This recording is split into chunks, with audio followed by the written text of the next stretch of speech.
Magandang araw, bagong Pilipinas. Narito ang Police News Express sa oras na ito.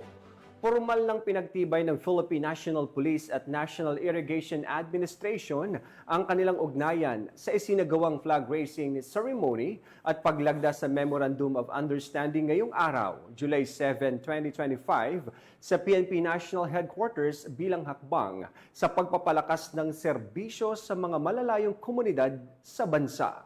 Binigyang kulay ang aktibidad ni Engineer Eduardo Eddie Guillen, NIA Administrator, panauhing pangdangal sa nasabing seremonya ng pagpapahayag ng buong suporta sa bagong pagtutulungan ng dalawang ahensya. Aniya, isang makasaysayang hakbang para sa kapakanan ng mga Pilipino, lalo na sa mga nasa sektor ng agrikultura.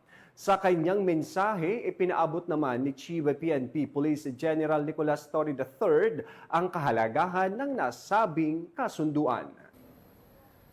The significance of this partnership goes beyond the ink on the paper. This is a convergence of our missions, ours to maintain peace and order and ensure public safety of every Filipino and their families, and theirs to secure the food and water, especially in our most remote, unserved areas. Binigyang diin pa ni Chief PNP na sa pamamagitan ng Revitalized Police sa Barangay o RPSB program, ang presensya ng pamahalaan ay higit pang mararamdaman sa mga geographically isolated and disadvantaged areas o GIDAS, kalakip ng pag-install ng mga solar-powered irrigation system na layong maghatid ng tubig sa mga bukirin at pag-asa sa mga komunidad. With this MOU, we are not only protecting irrigation projects, we are protecting peace and progress. Ang kapulisan ay katuwang ng bayan sa pagpapaunlad, hindi lang sa pagpapatupad ng batas. Sa bagong Pilipinas, Lubos naman ang pasasalamat ni Administration Guillen sa liderato ng PNP. I express our deepest gratitude to the PNP under General Torres' leadership. Hindi lamang ninyo kami tinutulungan na pangalagaan ang aming mga proyekto at mga kawani.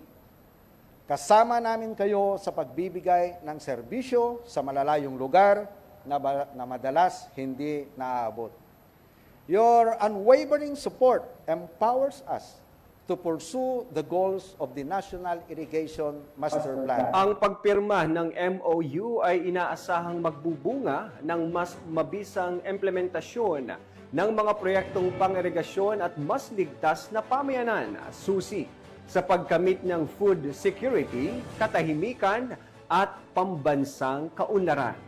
At para sa iba pang mga napapanahong balitang pampulisya, laging tumutok sa Police News Network, alagad ng batas, tagataguyod ng balitang pulis. Ako po si Police Captain Nomer Macaraig para sa Police News Express.